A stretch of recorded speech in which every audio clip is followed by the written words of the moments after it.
talk show segments to YouTube channels, from magazine cover headlines to those articles that keep finding their way into our Facebook news feeds all the time. Self-care is a trending topic these days, isn't it? But if we're being honest with each other, who among us hasn't read those articles, taken the quiz at the end, or listened to those experts on television, and afterwards thought to ourselves, self-care? That must be for people with no jobs, no children, no responsibilities, no household to take care of. Leave self-care to those people. I've got work to do. You know how I know we've been saying that? Because I'm one of the people who's been saying that. Hi, I'm Linda. This is Linda's World. This is Self-Care Sundays, episode 7. Now, normally on Self-Care Sundays, we take a specific topic to self-care and we hone in on it a little deeper. Everything from as frivolous a topic as going to the hair salon to as in-depth a topic as identifying a toxic relationship. But tonight, we're taking a step back. Tonight, we're going to ask ourselves a series of questions that are going to prove to us whether or not we are guilty of ignoring our own self-care needs. So, if you would like to know the answers to those questions, if you would like to know what the questions are, well, stay tuned because this episode of Linda's World starts right now. Self-Care Sundays continues in just a moment, but first, I would like to give a special shout out to my subscribers, my 70 subscribers. Yep, you heard me, 70. Linda's World is growing. We currently have 70 members, and I don't even know what to say. I know I say that often, but that's because when good things happen, I don't know what to say. So to my subscribers, I will say thank you so much for your continued support. And I will say that if you're not a subscriber yet, and you just found this video by happenstance on the internet, well, you go ahead and hit that subscribe button too, so you too could be a member of Linda's World. And while you're at it, hit the notification bell as well, so you can get all the notifications. You'll be alerted as to when Linda's World videos drop. So, on with self-care. Now, self-care is a pretty broad term, and we can all agree that it's true that in order to be your best for other people, you first have to be okay in yourself. That is what self-care is rooted in. That's what this series on this channel is rooted in. So, we agree. But they'll tell you to go and meditate, and they'll tell you to go do some yoga, and they'll tell you to read a book and have a cup of tea and get adequate sleep and go exercise and all kinds of things like that, a massage, your nails, your hair, all these kind of wonderful things. But here's what they didn't count on: reality.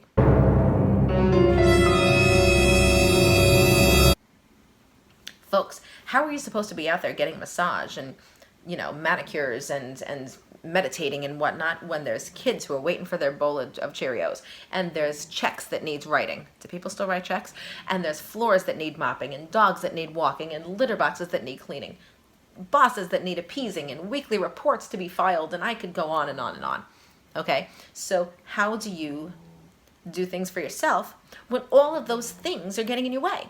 Well, we'll get to that, but first, as they always say, the first step is admitting you have a problem. So, we're going to figure that out. So what I want you to do is I want you to go and get a piece of paper and a pencil or pen, okay? Or open the notes section of your phone, however it is that you jot things down, all right? Have you got your paper yet?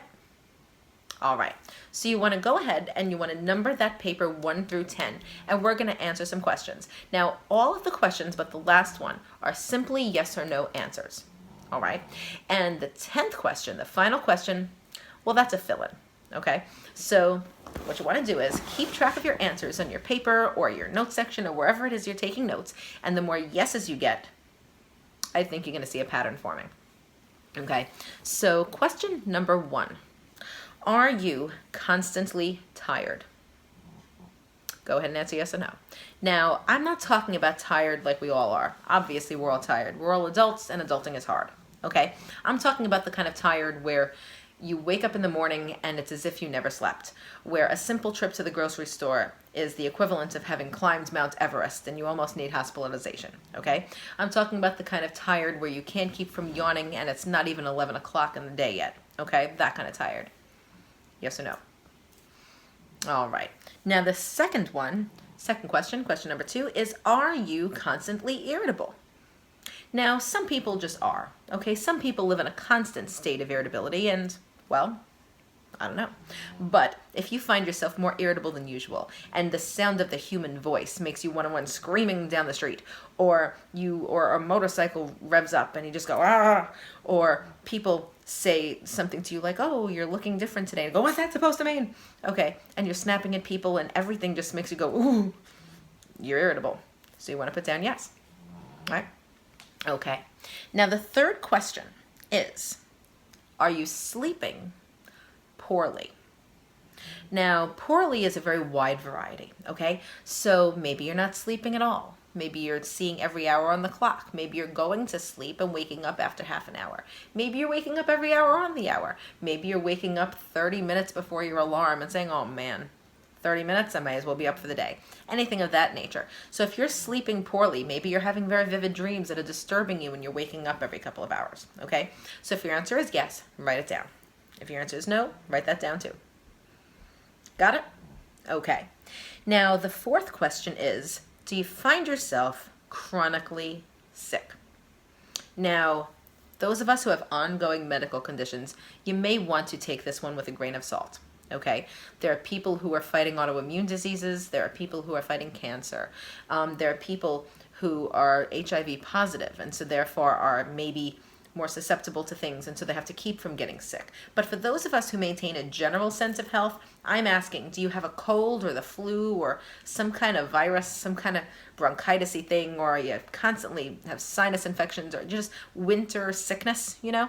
All the time? Do you just recover from one bout of sneezing when another one continues and then it's in your throat and then you have a chest cold and then you have a stomach flu and, you know, things of that nature? Yes or no? All right then. Our next question is an interesting one and it gets away from the physical. Do you find yourself constantly ruminating? What do I mean by that? I mean, do you sit or stand or pace or rock or whatever around your home or your office or your car or whatever and sit there and overthink everything? What if this happens? What if that doesn't happen? What did that man mean when he said that? What did she mean when he said that? What did I mean? Did I come off wrong? Did I come off right? Oh no. What if this doesn't work out? And ruminate. Constantly sit there and worry-wart overthink. Okay. Now it's natural in the world to do a little bit of worrying. And if you have a special circumstance that you're worried about, a large tax bill, the illness of a loved one, a child who's not performing well in school, or you yourself are not performing well in school, something of that nature. The SATs are coming up, you know, things of this nature that would make you worry. You might want to take this with a grain of salt too. But for all us who are just doing the regular stuff out there and don't have anything special to worry about, are you constantly ruminating? Yes or no?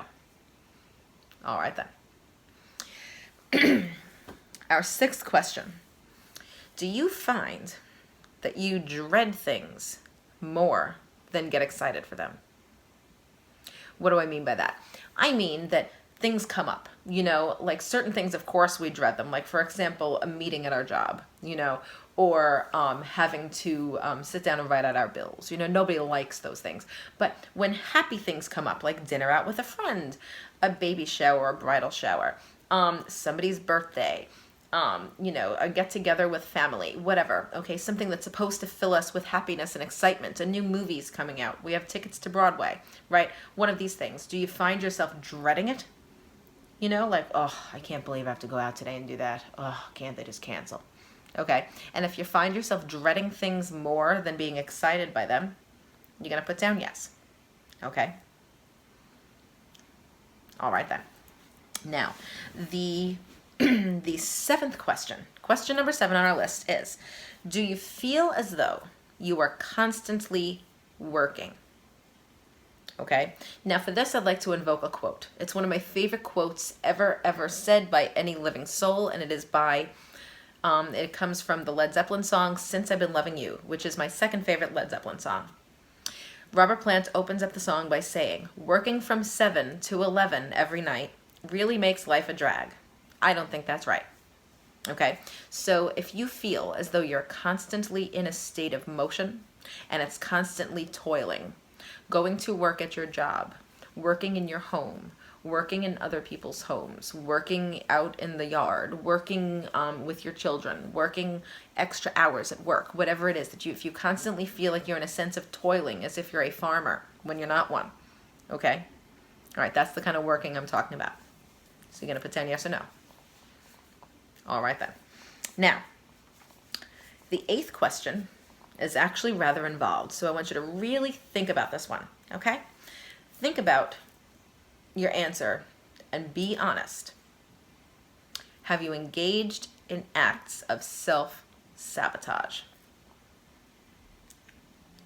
What do I mean by that? Self-sabotage would be anything that makes you worse off. Okay, so like, for example, have you been consuming too many alcoholic beverages and it's getting away with your life? Have you been consuming prescription medication to excess? Have you been ingesting illicit drugs to excess? Have you been gambling to the extent where it's ruining your finances? Have you been shopping to the extent where it's ruining your finances? Have you been intentionally making enemies of the people that you really should be making friends with? Have you been engaging in any other harmful behaviors? Overeating, not eating at all, eating and not keeping it down, harming yourself physically, okay? Allowing people to harm you, right? And I'm so sorry that I have low battery. Yikes, that was supposed to be a serious moment there. Well, at least it broke it up. So think about that. Have you been self-sabotaging? And if you do that sometimes and you feel like you've done it even more recently, well, then of course you want to put down yes. Think about that one. All right. Now, we're up to question 9, and this is the last yes or no question. So again, think about it, consider yourself, be honest with yourself, and think about the answer to this. Number 9, do you find that there is nothing really to look forward to? Think about all the things that are coming up in your life. Think about all the things that are going to happen in this coming year. You know, packages that may be being delivered, new series that may be having a new season for you, babies being born, weddings to attend to, get-togethers with old friends, a major birthday, holidays that you enjoy with your family and friends, things of that nature, things that you're supposed to look forward to. Are you looking forward to them? Okay. Now, you've experienced 9 of the 10 questions that will let you know that you've been ignoring your self-care. And we're going to get to that as soon as the 10th question is answered. So here we go with question number 10. It is not a yes or no question. It is an essay question. Okay, you put down on this piece of paper anything you want. All right, get ready. The final question to determine whether you've been ignoring your own self-care needs is: when is the last time you can recall doing something, big or small, for your own self? Go ahead and write that down. Okay then. Now you have before you a physical list of answers to my questions, hopefully, if you've done your homework. Now, what I want you to do is go ahead and look at this list and look honestly and critically at the number of yeses and nos you have on that page. All right. Now, if you have yeses to a lot of these questions, and like I said, you don't have any special circumstances, like you're fighting in a serious illness or, you know, something of that nature where the answer might be colored by something, right?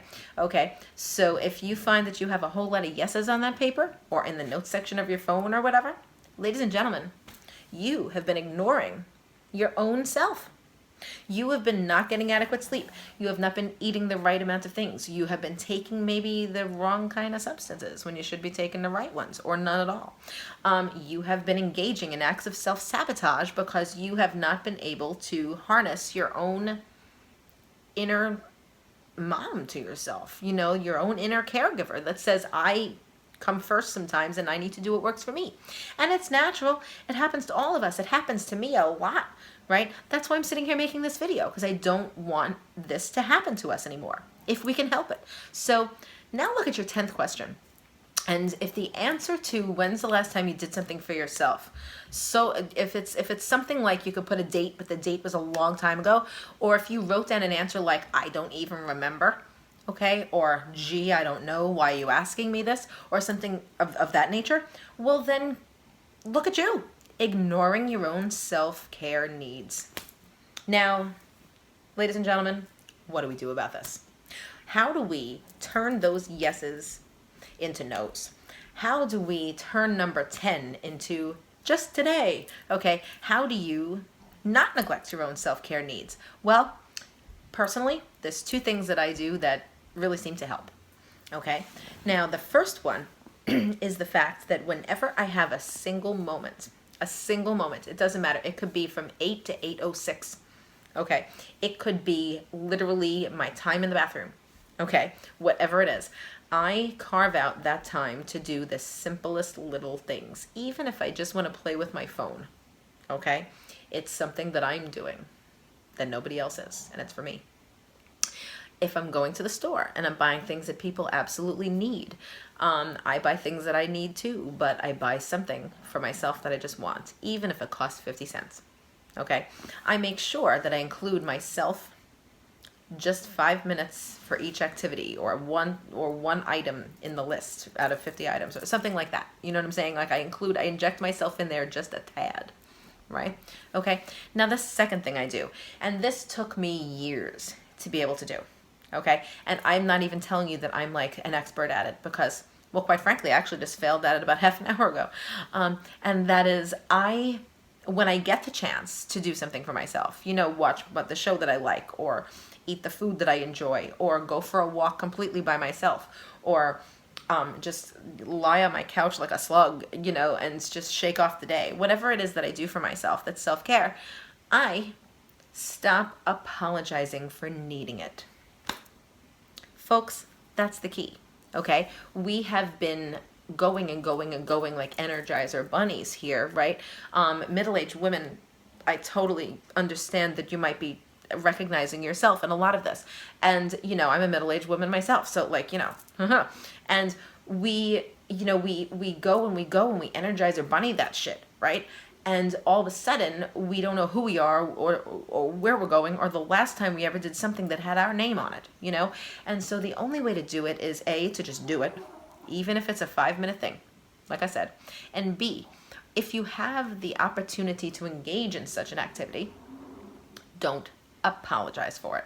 Because I'll tell you what happens. When you apologize for needing to take care of your own needs for 5 minutes, or 5 hours if it's necessary, then what happens is it negates its importance, folks. When you say, ooh, excuse me, but I really want to watch this episode of Grace and Frankie. It's on now. Can I put on my Netflix instead of your show? When we say, ooh, I know you only sent me to the store to buy milk, eggs, and butter, but I bought this Hershey bar. Is that okay? Okay. When you start to, I guess I'm just using examples from my life here, but when you continue to try to excuse your own behavior when it's not even freaking wrong, when you continue to meekly show up and be like, can I have some, then what you're doing is you're negating your own importance. You're saying that you don't count. You're saying that you want to slide in there. Why am I thinking slide into my DMs? You're trying to slide in there to the important people with your meager little needs. No, you're an important person too. You know why? Because you're human every bit as much as they are. Okay. And so, we always, that I come back to that thing about the oxygen mask, secure your own oxygen mask before you affix it to another person to help them. Well, yeah. And so one of the ways you can do that is to admit that you need the damn oxygen mask. Okay. It takes a minute. It takes you just put it on and then you go help another person, right? Okay. That's what they tell you to do in the airline. And if the FAA is telling you to do it and I'm telling you to do it, well, it can be done. Okay. And now I think I'm rambling. Right? So I'm going to stop rambling. But what I will say is this. Self-care only works when you recognize the fact that you are a self and you need care. Okay? You are a person. You have a self. And your self is every bit as valid as the selves that you care for every day. So if you're going to care for their selves, why don't you care for yourself? You'll find the time. Even if it's 5 minutes to yourself in the bathroom. Even if it's an episode of your show a night, even if it means staying up just a little bit later than all the people in your house, just so that you could have the TV to yourself. Or not even the TV, just if you could stay up for 20 minutes in the kitchen all alone with your cup of tea, thinking your thoughts, right? That's self-care. And the more we do that, the better we're all going to be. The better I'm going to be, the better you're going to be, the better we're all going to be collectively, because we won't all be walking around like irritable, tired people who are jumping whenever anyone barks and assuming the worst and getting paranoid and ruminating, right? Imagine that. Imagine having a day when you smile, it's genuine because you've taken care of your own needs. That's going to be a wonderful day. And if you watched this video and took that checklist and figure it out, well, that day could become tomorrow, can't it? So with that, I'm going to stop rambling and I'm going to go. I'm going to go practice some self-care. There's some Haagen-Dazs waiting for me, and I think I'm going to go watch Saturday Night Live because I have it on the DVR and I've yet to see it. So that's my self-care for the day. And I'm going to go and let you get to yours. So for Linda's World, I'm Linda saying self-care. I'm treating me right. That's Mac Miller. Bye.